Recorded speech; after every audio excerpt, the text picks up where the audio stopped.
Really, your shift, as they call it, falls into two parts, a production shift and a presentation shift. Perhaps you could elaborate on that. Well, at this time of the morning that you're now interviewing me, I've just completed about 24 hours. I have managed to grab a few hours, but not an awful lot of sleep. The shift, yes, it does fall into a production shift for the first part. I come in at about 10 o'clock in the morning, and I have a word with the news editor and anybody else who happens to be in the newsroom, seeing what the general news prospects are. Then at 11 o'clock, I go into the conference with the manager and the programme organiser and the various other hierarchy of Radio Humberside, say what ideas I've got about how we should be filling the next morning's programme, and then looking to see what their ideas are, and also, very important, what their criticisms have been of previous days' broadcasting. They may easily say that the whole thing is sounding a bit heavy, that the tapes are sounding a bit too long and a little bit too worthy, and therefore it's my job to pep it up a bit the next morning. Maybe mix a bit of music into some of the lighter features. Having done that, I take the ideas and I've got to then look at staffing. Some of the features certainly I can do myself, but it may work out that because of sickness and because of holidays and because of people on courses, that there won't be very many people around.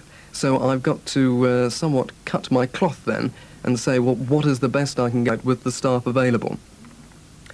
Around 6 o'clock, the majority of the staff of Radio Humberside Newsroom should have gone home. Quite often they haven't, but they should have, which leaves just one reporter and myself on duty until around 10 o'clock at night, although quite often it goes a little later than that. And during that time, certainly I'll be trying to do the finishing touches to the programme of completing the editing on the tapes, rewriting a lot of the material that the presenter introduces his tapes with, because I've got the idea of the entire format of the programme, and it may be that certain features are linking together. So we have a theme like fishing. It may mean that one of the presenter's pieces that he says while introducing a tape may have to link back to something that's come earlier in the programme. And of course there is the mixing to be done as well. So that takes care of the production shift, and then hopefully in the early hours of the morning you get some sleep, and then you wake up at what time? I wake up at about 4:15 in order to get in here at about 25 to 5. I move pretty fast, and I'm lucky because I live very locally. My first job then is to do the calls, to ring up the police, fire, ambulance, to check up on anything that I might have missed, and then I will write that into stories or start organising live interviews or recorded interviews if the circumstances, merit that, if it's that important a story. And then, of course, I'm presenting a lot of the news. My first bulletin is the 6 o'clock, which is a 5-minute read of local and national, then headlines on the half hour, then our main 10-minute news at 10 to the hour. Well, after all that, I feel quite exhausted listening to it. So what does it feel like at 9 o'clock when the production and the presentation shift is over and morning tide is finished for another day?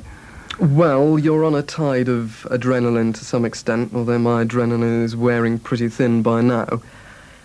I suppose it's the same as with any job, that if it's been a successful morning tide, if it's been an exciting programme, if the amusing tapes have been really hysterically funny, if your serious tapes have been informative and almost making news because they are so good, then it's one of the greatest feelings out. It's very different if the programme has fallen about your ears, but that happens pretty rarely. Rod Crocker, who very soon afterwards was heard snoring in the distance. Firstly, it's something that's new. In other words, something your listeners, if you're to radio or television, or your readers, if you're a journalist on newspapers, don't already know. But that in itself is not enough to make news. I mean, it may be news to you that I had an egg for breakfast, but it's not really news because something else is needed, and the extra thing that's needed is either that the news is important or that it's interesting. So A, it's got to be new, B, something else.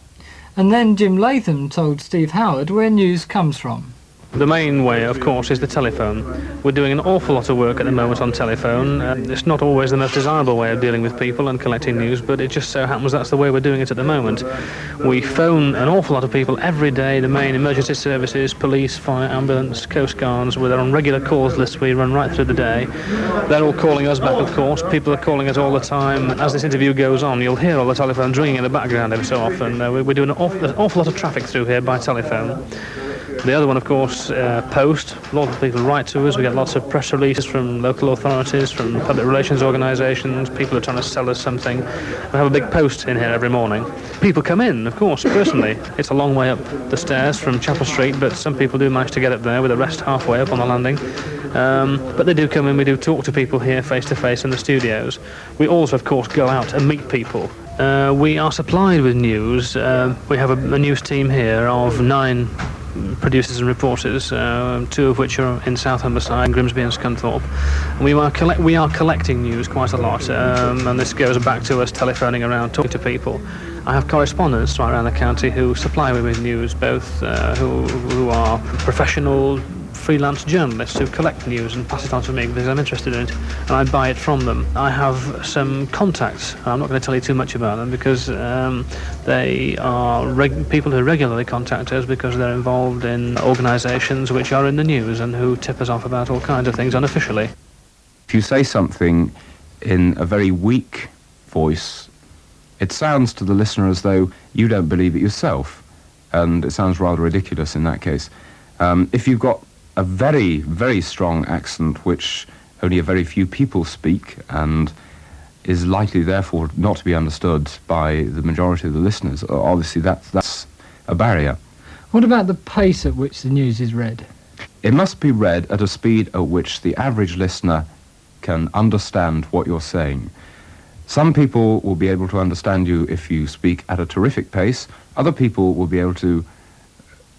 find it very hard to understand if you're talking very quickly. So it's got to be at a reasonable pace without sounding stupidly slow.